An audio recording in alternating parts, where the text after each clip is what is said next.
fomos alcançados pela graça do Senhor Jesus. Amém. Amém. Os irmãos podem ser. Louvado seja sempre o nome do nosso Senhor. Meus irmãos queridos, abram suas Bíblias no Evangelho de Marcos, capítulo 2. Leremos os 12 primeiros versículos deste capítulo. Você que está na nossa transmissão, temos nesse momento 110 aparelhos ligados a nós, terão à disposição também o texto bíblico, conforme o Senhor nos revela em sua palavra. No Evangelho de Marcos, capítulo 2, que nos diz assim: Dias depois, entrou Jesus de novo em Cafarnaum, e logo correu que ele estava em casa. Muitos afluíram para ali, tantos que nem mesmo junto à porta eles achavam lugar, e anunciava-lhes a palavra. Alguns foram ter com ele, conduzindo um paralítico levado por 4 homens. E não podendo aproximar-se dele por causa da multidão, descobriram o eirado no ponto correspondente ao em que ele estava, e fazendo uma abertura, baixaram o leito em que jazia o doente. Vendo-lhes a fé, Jesus disse ao paralítico: Filho, os teus pecados estão perdoados. Mas alguns dos escribas estavam assentados ali e arrazoavam em seu coração: Por que fala ele deste modo? Isto é blasfêmia. Quem pode perdoar pecados senão um que é Deus? E Jesus, percebendo logo por seu espírito que eles assim arrazoavam, disse-lhes: Por que arrazoais sobre estas coisas em vosso coração? Qual é mais fácil, dizer ao paralítico: Estão perdoados os teus pecados, ou dizer: Levanta-te, toma o teu leito e anda? Ora, para que saibais que o Filho do Homem tem sobre a terra autoridade para perdoar pecados, disse ao paralítico: Eu te mando, levanta-te, toma o teu leito e vai para a tua casa. Então ele se levantou e no mesmo instante, tomando o leito, retirou-se à vista de todos, a ponto de se admirarem todos e darem glória a Deus, dizendo: Jamais vimos coisa assim. E todos nós dizemos? Pode sentar, queridos irmãos.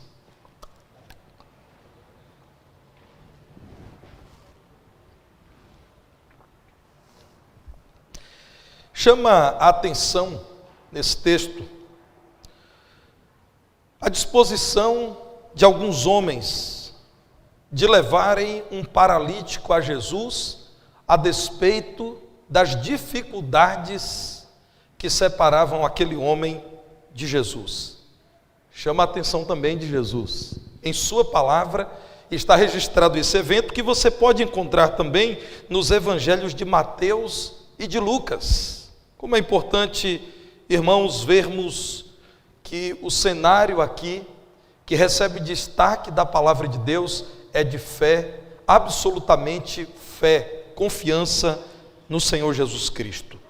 Eles venceram as dificuldades de locomoção ao levarem um homem, provavelmente um amigo, a Jesus numa cama, numa maca. Eles driblaram a multidão, porque a multidão que estava diante de Jesus, ali em Cafarnaum, tinha na memória verdadeiros milagres recentemente realizados por Jesus em Cafarnaum. Um endemoniado curado pelo Senhor Jesus Cristo. Venceram a dificuldade da construção. Jesus estava numa casa e havia muita gente. O texto bíblico diz que logo correu que ele estava naquela casa, e o versículo 2 diz que muitos afluíram para ali, e havia tanta gente que nem mesmo fora da casa, isto é, junto à porta, havia um lugar para ver Jesus.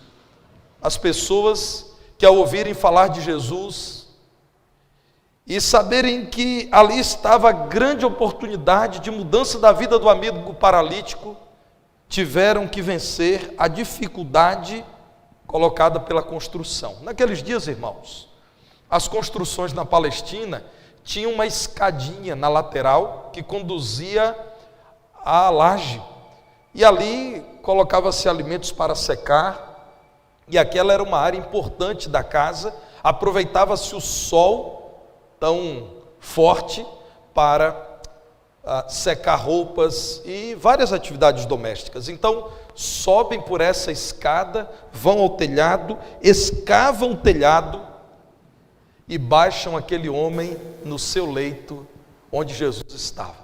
Talvez você tenha na sua cabeça de homem do século 21 ou de mulher do século 21 a ideia de uma cama hospitalar ou algo assim. Não é nada disso. Era uma cama muito simples, provavelmente de palha, um colchão de capim, algo muito rudimentar. E então eles levam esse homem, furam o telhado, abrem um buraco e põem esse homem junto ao Senhor Jesus Cristo. Meus irmãos, quando leio esse texto tão maravilhoso, eu lembro do profeta Jeremias. Jeremias, no capítulo 29, no versículo 13, nos diz: buscar-me-eis e me achareis. Essa é a palavra do Senhor. Quando me buscardes de todo o vosso coração. O que a palavra de Deus diz é que foram alguns homens ter com Jesus, Marcos 2, versículo 3, conduzindo um paralítico, 4 homens levando um paralítico para se encontrarem com Jesus. Isso significa que eles buscaram ao Senhor de todo o coração. Mas eles não estavam ali sem que dividissem o espaço com gente que tinha muita dificuldade com Jesus. A palavra do Senhor, meus irmãos, diz que estavam ali alguns escribas, alguns homens que representavam o status quo religioso, que representavam a religião oficial. E à medida que Jesus apresentava-se como o próprio Deus, que como Messias veio salvar a humanidade do seu pecado, então atraía Jesus a oposição, a crítica e o desejo dessas pessoas de que Jesus fosse morto. Jesus, meus irmãos, decepcionou a muitos, mesmo realizando tanto, porque havia quem entendesse que Jesus seria uma espécie de Messias político. Ele tão somente viria para libertar a Palestina do poder de Roma e restaurar a glória do reino de Davi. Jesus mostra com clareza o que ele veio fazer, inclusive aqui neste evento, quando ele prioriza a libertação de um homem atormentado, antes de tudo, por seus pecados. Trazem um homem de quem muito já havia sido dito: é um pecador punido por Deus. Ele deve ser paralítico porque ele ou os pais dele cometeram pecados terríveis. É por isso que Deus puniu esse homem com essa paralisia. Essa era a ideia popular. Jesus, meus irmãos, confronta, rejeita essa conclusão rápida e se importa com aquele homem, se importa de modo completo. Abra sua Bíblia na primeira carta aos Tessalonicenses, capítulo 5, versículo 23. Aqui nós encontramos o apóstolo Paulo rogando a Deus com as seguintes palavras: o mesmo Deus da paz vos santifique em tudo, e o vosso espírito, alma e corpo sejam conservados íntegros e irrepreensíveis na vinda de nosso Senhor Jesus Cristo.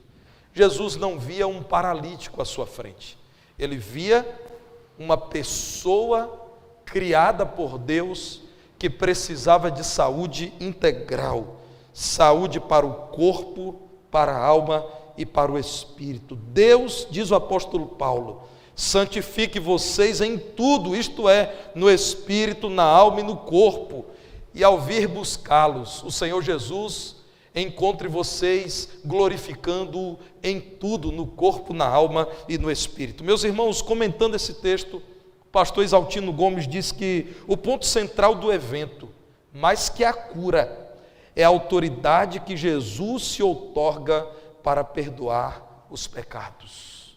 Levanta-te, é o que Jesus diz àquele homem. Levanta-te é muito mais do que a ordem a um paralítico. É a ordem a um homem que em seu pecado estava longe de Deus. Em seu corpo encontrava-se limitado. E em sua alma estava arrebentado. Só então, depois de curar por completo esse homem, o Senhor Jesus diz: vai. Eu quero convidar você a olhar exatamente o que Jesus diz a esse homem. Olhe para a palavra de Deus e veja como Jesus se preocupa prioritariamente em prover cura para o espírito desse homem. Jesus sabia, e a sua palavra afirma isso de modo contundente, que todos os homens pecaram, e porque Deus é santo, os homens pecadores estão separados de Deus, destituídos da glória de Deus. O Senhor sabia que aquele homem não era exceção. Errava quem dizia, equivocadamente, que o homem, por ter uma limitação física, era mais pecador do que os outros. Aos olhos de Jesus, todos eram pecadores, porque todos estavam longe de Deus, porque todos precisavam conhecer o plano de Deus para a sua própria vida. Essa é a grande necessidade do homem, seja ele um homem que goze de grande saúde física ou um homem atormentado por enfermidades. Essa é a grande necessidade do homem que é rico ou do homem que é pobre. É a grande necessidade do homem que é instruído formalmente ou daquele que tem baixa instrução formal. Esse, meus irmãos, é o primeiro ato de Jesus. Os amigos do paralítico estavam compadecidos porque viam aquele homem incapaz de andar. Levam a Jesus, sabendo que Jesus poderia curar um paralítico. Mas vejam que a partir desse momento, quando o homem chega à presença de Jesus, é Jesus quem estabelece a prioridade na vida dele. Jesus, ao ver a fé daquelas pessoas e do paralítico, que aceitou fazer parte daquele projeto esquisito, estranho, mas um projeto de fé, Jesus olha no versículo 5 para aquelas pessoas e diz ao homem: os teus pecados estão perdoados. Ora, esse homem já tinha alcançado agora o que havia de mais importante. Agora ele podia levantar-se da sua culpa, a culpa dos seus pecados cometidos contra o Deus Santo. Agora que Jesus, sendo Deus, e aqui ele mostra que é Deus, perdoando os seus pecados, estava dizendo àquele homem: levante-se do seu medo, o medo de olhar para Deus, porque você ouve as pessoas dizerem que Deus não te ama e te puniu com a sua paralisia. Jesus estava dizendo: levante-se agora da sua vida sem sentido e vai agora viver na presença de Deus. Meus irmãos, o primeiro ato de Jesus é conceder perdão àquele homem.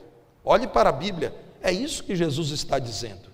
E então, religiosos que ali estavam começam a pensar: como pode blasfemar desse jeito? Quem pode perdoar pecados senão um que é Deus? Jesus, com grande sabedoria, no versículo 8, sabendo disso tudo, olha para aquelas pessoas e uma parte da multidão está simplesmente paralisada. A paralisia era do homem que agora foi curado, e a paralisia agora está sobre a multidão que viu Jesus mandar aquele homem paralítico, conhecido em Cafarnaum, levantar, e ele levantou. Meus irmãos, ali está uma multidão. Na continuidade, os irmãos veem isso, que quando Jesus confronta a quem não queria nele, dizendo: por que vocês ficam no coração de vocês contestando o que eu disse? O que é mais fácil dizer a esse homem: levanta-te, estão perdoados os teus pecados, ou dizer: levanta-te, toma o teu leito e anda? E ninguém responde nada. Então Jesus diz: olha, para que vocês saibam quem eu sou o filho do homem de quem o livro de Daniel diz. Eu sou o Messias, Deus que se fez homem. Eu sou o Deus eterno, para que vocês saibam que se somente Deus pode perdoar pecados, e sendo eu Deus eu vou dizer a esse homem que ele está perdoado. Vocês dizem que ele é paralítico porque ele é pecador. Então eu ordeno, versículo 11, levanta-te, toma o teu leito e vai para casa. O texto bíblico diz que o homem se levantou e no mesmo instante, segundo a ordem de Jesus, tomou o leito, e todos viram que aquele homem estava curado e admiraram-se e deram glória a Deus, dizendo no versículo 12: jamais vimos coisa assim.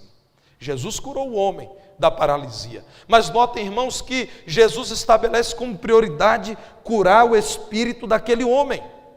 Ele identifica-se como Deus, está muito claro. e como Deus, ele diz: esse homem que creu em mim, esse homem que me buscou, esse homem que depositou toda a confiança em meu nome, tem agora pela fé os seus pecados perdoados. Você sabe da dureza de uma vida que não sente-se perdoada por Deus, você sabe, porque você também é pecador. Mas deixe-me te dizer que há muitos e muitos anos, em um outro lugar que não Divinópolis, eu preguei sobre a graça de Deus. E era uma série de sermões sobre a graça de Deus, e houve um dia em que eu falei de perdão. E uma pessoa me procurou ao final do culto e disse: pastor, eu não acredito que Deus possa me perdoar daquilo que eu fiz, porque não é possível que eu traga à vida a pessoa que eu matei no meu útero. Eu estava grávida e abortei uma vida inocente. Anos e anos, irmãos, muitos anos, vivendo a culpa, o medo, a falta de sentido da vida. Eu pude dizer àquela pessoa: hoje você ouviu que Deus está contra o pecado, e Ele é contra o pecado que você cometeu, e é mesmo, irmãos. Abortar é querer ser Deus, é o que Satanás sempre tenta fazer, é querer controlar a vida que está nas mãos de Deus. Aborto, meus irmãos, não é apenas um crime em muitos países, inclusive no nosso, é um pecado diante de Deus. Se você que nos ouve está pensando em fazer isso, não faça isso. Tenha essa criança e nos procure como igreja, a gente vai procurar justiça, mas essa criança vai ter família. Meus irmãos, essa pessoa me falava, e eu não vou, claro, citar o lugar, o nome, me falava da sua angústia, anos e anos, todos os dias sonhando com o rosto da criança que ela não conheceu e que ela matou no seu útero. Você sabe o que é isso? Então eu disse: você hoje ouviu falar que Deus está contra o pecado, mas você também ouviu falar de uma solução de Deus para o pecado, que é o perdão. Abri a Bíblia, 1 de João 9. Se confessarmos os nossos pecados, Ele é fiel e justo para nos perdoar os pecados e nos purificar de toda injustiça, de todo pecado, de tudo, irmãos. Toda injustiça, toda iniquidade. Se não fosse o perdão de Deus, eu nem estaria aqui diante de vocês. Seria insuportável para vocês ouvir um homem que não foi perdoado pelo Senhor Jesus Cristo. Você, meu irmão, minha irmã, talvez esteja sob a influência da justiça desse mundo, que dá aos pecados uma gradação de valores. Há pecados imperdoáveis, e até quem diga, alguns têm que ter pena de morte como consequência, prisão perpétua. Outros não. Outros nós até toleramos se a pessoa for querida. Se eu admiro a pessoa, ela pode falar bobagem, ela pode fazer bobagem, e eu vou tolerar. Eu quero dizer a você que Deus é santo. Todo e qualquer pecado é uma ofensa a Deus. Deus, em sua bondade, oferece-nos uma solução para o pecado, chamado perdão. Perdão é a solução para quem não tem meios para pagar a sua dívida. Como dizer a uma pessoa que matou uma criança inocente no seu ventre que ela teria que fazer alguma coisa para que Deus a perdoasse? Ela não teria o que fazer. Aquela vida exclusiva não poderia voltar a existir, a não ser que houvesse arrependimento sincero, e um arrependimento tão genuíno, que levasse aquela pessoa a dizer: eu jamais voltarei a fazer isso. A não ser, meus irmãos, que Deus, a quem aquela pessoa ofendeu, diga: eu te perdoo, sua dívida está paga, vá em paz agora e não volte a pecar. Não haveria esperança de felicidade para essa pessoa nunca mais. Jesus sabe que a mais terrível enfermidade do homem está no seu espírito. Há pessoas, meus irmãos, que lidam com enfermidades no corpo, mas que têm vida de paz, são felizes, superam as suas limitações pelo poder de Deus e vivendo uma alegria indizível em Jesus. Mas há pessoas, meus irmãos, que gozam de plena saúde do corpo, mas desejam tirar a própria vida, porque na verdade são pecadores não perdoados, não têm paz diante de Deus, são atormentados pela culpa, pelo medo, pela ausência de propósitos no viver. Jesus sabe disso, é por isso que nessa noite Ele diz a você: eu me interesso por tudo que há em sua vida, porque eu te amo, mas eu quero começar por aquilo que é o início de tudo. No início nada existia, e Deus soprou nas narinas do homem, e lhe deu um espírito, lhe deu uma alma vivente. Deus te criou como um ser espiritual, e Ele sabe que se você não tiver saúde espiritual, e saúde espiritual é perdão do Senhor, você não terá vida plena. Jesus diz àquele homem: levanta-te da miséria espiritual e vai servir a Deus. Mas Jesus continua olhando para aquele homem, meus irmãos, e quando Jesus diz àquele homem: levanta-te, toma o teu leito. Você que nunca teve a perna fraturada, talvez não saiba o que é isso. Mas que dificuldade, irmãos, não ter como locomover-se. Você que é cadeirante, sabe das dificuldades. Em nossa cidade, há estabelecimentos comerciais, especialmente do ramo de alimentação e de bebidas, que usam as calçadas e põem as mesas e as cadeiras. E o que faz o cadeirante, irmãos? Que dificuldade ter que ir para o local em que os carros passam. Quando Jesus diz àquele homem: agora é o seguinte, você vai levantar, ninguém vai ter que te levar a lugar nenhum, você vai pegar inclusive a sua cama, vai levar essa cama para o lugar dela, porque agora você que diz a cama quando você quer encontrá-la, não é mais a cama que diz quando ela deve te encontrar. Meus irmãos, a palavra do Senhor nos mostra uma admirável transformação. Um homem paralítico agora toma a sua cama e vai embora. Jesus devolve àquele homem muito do que ele havia perdido. Jesus está dizendo àquele homem: levanta-te da tua tristeza, a alma abatida, entristecida. Imaginem, meus irmãos, o grande problema não é a paralisia, o grande problema é o que as pessoas diziam acerca da paralisia. Todos nós conhecemos pessoas que têm limitações no corpo, como eu tenho, é por isso que eu uso óculos. Pessoas absolutamente capazes, inteligentes, cheias de vida, cheias de vigor, pessoas extraordinárias. O grande problema ali é que aquele homem vivia numa sociedade que dizia abertamente: você é um maldito, você é um esquecido de Deus, você não tem valor. Quando Jesus diz àquele homem: levanta, toma a tua cama e vai para a tua casa, Ele diz: levanta-te da tua frustração. Você vive frustrado, porque todos dizem que você não pode fazer algo de valor, e você até acredita nisso. Quantos sonhos, quantos planos, quantos desejos corretos, barrados pela incapacidade, não apenas do corpo, mas também da alma, uma frustração que gera uma baixa autoestima. Levanta-te da baixa autoestima. Aliás, se você estiver vivenciando um tempo de baixa autoestima, por favor, ao acabar esse culto, eu te convido aí, você vai sozinho ou sozinha, num dos banheiros dessa igreja, nós temos aqui grandes espelhos, e eu quero te convidar a olhar para um espelho num banheiro dessa igreja e anotar quão extraordinário é o funcionamento dos seus olhos. E ao ver o seu nariz funcionando, e depois você, se quiser, fique à vontade, tente contar cada fio da sua cabeça, cada fio de cabelo. Depois você levanta assim os braços e baixa.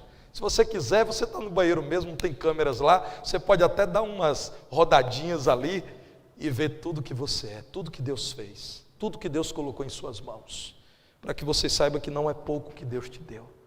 Não aceite que chamem você de feia. Deus te criou e Deus não faz nada que não seja absolutamente maravilhoso. Não aceite que pessoas digam que você é incapaz, que você não vai dar certo na vida, que você é um derrotado, que você está fadada a nunca fazer nada que preste. Isso não é verdade. Jesus diz àquele homem: levanta-te da sua tristeza, da sua frustração e da sua baixa autoestima, porque Jesus também queria curar a alma daquele homem.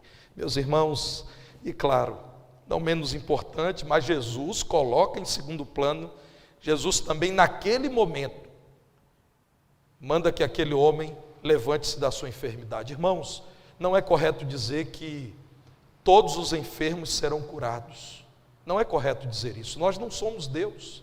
Deus, em sua soberania e em sua sabedoria, muitas vezes ouve a oração do seu povo e cura um enfermo. Esta igreja sabe que quando muito criança, os meus pais receberam diagnósticos de 2 oftalmologistas de que por volta dos 8 anos de idade eu perderia a visão do olho direito. E aí os irmãos ficam achando que eu sou bobo quando eu faço isso, mas vocês não sabem quão significativo é para mim, Fabinho, fechar o olho esquerdo e ler aqui na Bíblia o Senhor dizendo: eu te mando, levanta-te, toma o teu leito e vai para a tua casa. Poderia até ser assim, irmãos: levanta-te, Tarcísio, abre o teu olho direito e continua lendo aqui a minha palavra. Irmãos, eu sei que o Senhor Jesus é poderoso para curar enfermos. Eu só não sei dizer porque alguns ele resolve premiar com o céu e diz: eu não vou te curar, eu vou te levar à minha presença, onde não haverá mais limitação, onde não haverá dor, onde não haverá enfermidade. Mas que Deus pode curar um enfermo de qualquer doença, pode. Me falta tempo, irmãos, para falar das dezenas de pessoas, ao longo de tantos anos de ministério pastoral, dizendo: pastor, olha o que Deus fez, lê esse exame. Essa cena, Vaninha, não sai da minha memória. Quantos irmãos já me trouxeram exames para dizer: pastor, está vendo esse aqui? Sabe o que eu fiz? Só orei. Mas há pessoas a quem Deus dá o poder de serem felizes mesmo na enfermidade, de terem paz com Deus mesmo com a limitação física, de terem uma vida sensacional mesmo com um corpo limitado, em épocas em que Deus quer tornar muito claro o seu plano. Na palavra de Deus nós vemos muitos sinais acontecendo. Nos dias de Moisés foi assim, por exemplo. Nos dias de Elias foi assim também. Nos dias de Jesus foi assim. A palavra de Deus narra, irmãos, uma quantidade extraordinária de curas que Jesus realizou, inclusive a desse homem. Era necessário mostrar a Israel que Jesus não era somente um profeta como foi João Batista. Era necessário mostrar que não era apenas uma pessoa bem intencionada, era o próprio Deus, que segundo a sua vontade poderia um paralítico levantar e tomar sua cama e ir embora para casa. Jesus demonstra ser Deus ao ordenar aquela cura. E aí fica respondida a questão: pode ele perdoar pecados ou ele está blasfemando? Se ele pode mandar um enfermo levantar, é porque ele é Deus, porque ninguém tem poder para fazer isso. Ninguém, meus irmãos. Não é correto que uma pessoa marque um dia em que uma cura ocorrerá, e eu vejo isso acontecendo e eu lamento. Quanta gente enganada e frustrada com Deus ao final, porque ouvem certos religiosos dizerem: vai haver uma reunião de cura em tal lugar, em tal dia. Como, meus irmãos, nós vamos dizer a Deus o que Ele tem que fazer, na hora em que Ele tem que fazer, do modo em que Ele tem que fazer? Isso não é correto, isso não é bíblico. Mas Jesus era Deus. Jesus podia dizer: você vai levantar agora e vai caminhar levando a sua cama para casa. Jesus é o Senhor da vida. Ele disse àquele homem: levante-se agora da sua incapacidade. Você é capaz de sair daqui, trabalhar, sustentar a sua casa e viver bem. Jesus estava dizendo: levante-se da sua dor.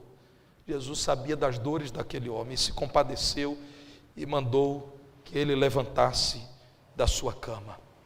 E você? Você já veio a Jesus pela fé?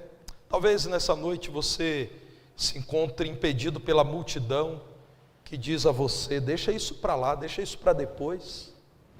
Como dizemos aqui em Divinópolis, mexe com isso, não. Talvez alguma pessoa já te disse isso, e você precisa, como esse homem, driblar a multidão, porque você crê em Jesus e você precisa ir a Jesus. Talvez você esteja frustrado com alguma outra experiência religiosa, e você esteja começando a ouvir a conversa de Satanás que diz: não existe igreja que seja fiel ao Senhor, não existe pregador que seja sincero, que seja honesto. Todas as igrejas se desviaram. Talvez você esteja ouvindo isso. É hora de você não ouvir a multidão e olhar para o Senhor Jesus Cristo e abrir a palavra dele e tomar para si o que Jesus aqui diz. Levanta-te, toma o teu leito e vai. Levanta-te, vai, você precisa ser curado. Crê em Jesus e aproxime-se dele pela fé. aqui está um convite para que nessa noite, pela fé, você receba de Jesus a cura, segundo a vontade dele, para o corpo, para a alma e para o espírito, porque Jesus é tudo que todos os homens precisam em todos os tempos. Vamos cantar o hino à luz do céu. Esse hino é um convite, deixa a luz do céu entrar. E eu gosto da parte em que diz assim: abre bem a porta do teu coração. Não fica aí titubeando, na casa de Deus, mas sem querer se entregar por completo. Abrindo a palavra de Deus, mas não tendo compromisso de continuar estudando a palavra de Deus. Clamando a Deus, mas sem fé. Abre bem a porta do seu coração. Deixa a luz do céu entrar. Vamos cantar.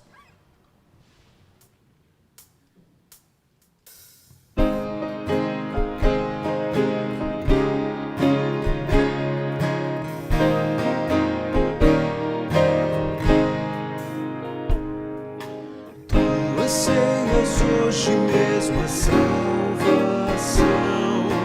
tens desejo de banir a escuridão. Abre então de par em par teu coração, deixa a luz do céu entrar, deixa a luz do céu entrar, deixa a luz do céu.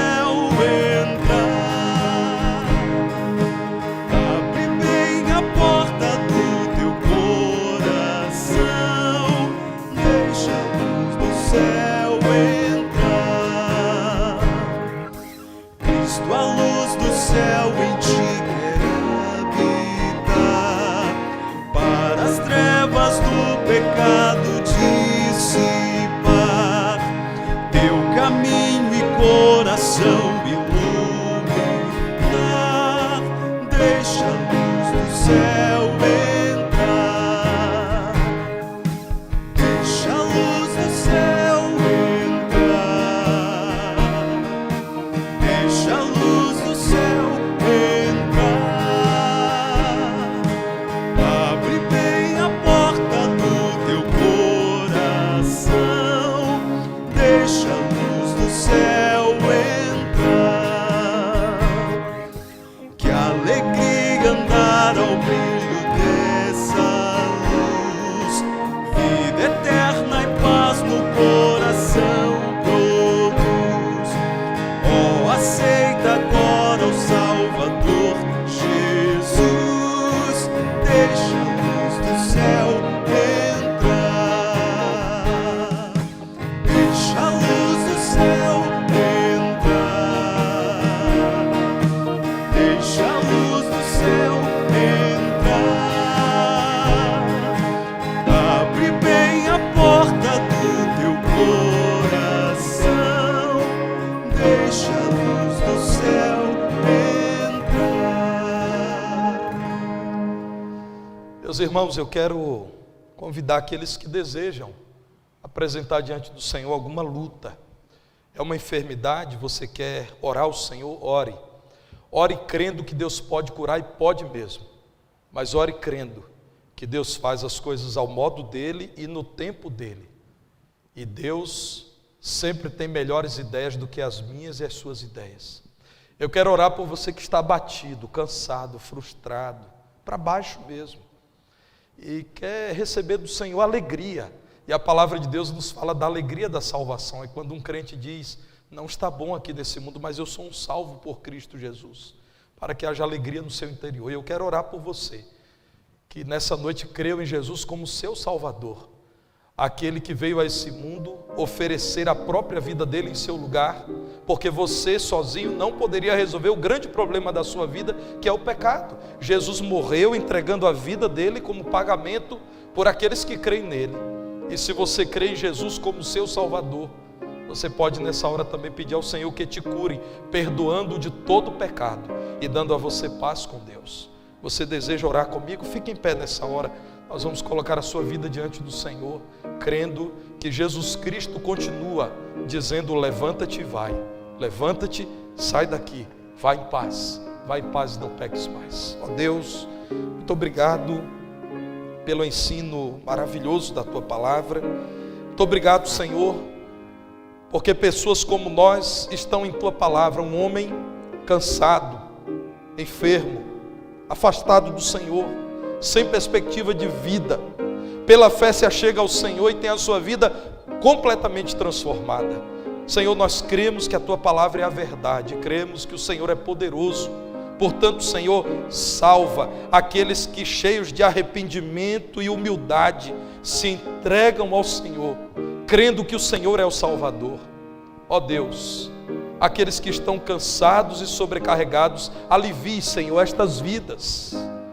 O Senhor realiza esse milagre, que permite a uma pessoa dizer: eu estava abatida, cansada, e o Senhor Jesus trocou a tristeza por uma alegria que eu não posso explicar, por uma paz que está acima de todo entendimento. Ó Deus, aqueles que estão enfermos, convivendo com a limitação do corpo, incomodados por doenças, segundo a Tua vontade, cura, Senhor, para a Tua própria glória.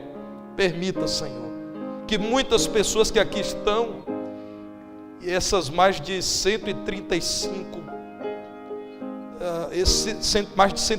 aparelhos com tantas pessoas ligadas a nós, pessoas possam depois dizer: Deus me ouviu por sua misericórdia, eu quero testemunhar do seu poder. Dá, Senhor, ao teu povo a oportunidade de sair daqui sabendo que do Senhor vem a ordem para que nos levantemos e possamos ir daqui melhores do que quando aqui chegamos. Louvado seja o teu santo nome. Muito obrigado, Senhor, por tua bendita palavra. Muito obrigado, Senhor, por teu santo evangelho. Nós oramos em nome de Jesus. E que o amor de Deus, o Pai, a graça salvadora de Jesus, seu Filho amado, as consolações e a comunhão do Santo Espírito de Deus estejam convosco e com todos que aguardam a vinda do Senhor,